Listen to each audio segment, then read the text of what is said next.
माझ्या होणाऱ्या नवऱ्याचा फोन आला हे बघायला आले तेव्हा मी म्हणले मी ग्रॅज्युएट आहे आणि मी तर 8वी फेल आहे. आता कसं होतंय काय माहित मला थोडंच इंग्लिश बी येते काही विचारू नाही होत. Hi hello Hello, hi dear. High How are you?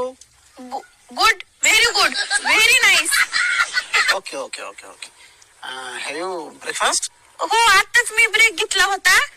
थोडं काम केलं पुन्हा ब्रेक घेतला. आता मी ब्रेकवरच आहे. आता रानात जायच्या अगोदर थोडा ब्रेक घेतला मग रानात जाणार आहे. अच्छा. बरं मी काल तुला एक मेल केला होता मला पॅन डिटेल्स पाठव म्हणून, तर तू पाठवलं नाही का? हो मी तुम्हाला मेल वापस पाठविलाय बघा ना तुम्ही. एक मिनिट. पॅन डिटेल्स म्हणून पाठविला होता मेल तर मी तुम्हाला वापस मेल पाठविलाय. एक मिनिट. हा तुम्ही रीड करा बरं. नवरत्न खिमाम 120 300 भाजकी सुपारी चुना कमी लावा आणि डबल पान लावा. सिंगल पान मला आवडत नाही. हा राईट. काय मला मी साधी पान खातच नाही म्हणजे मी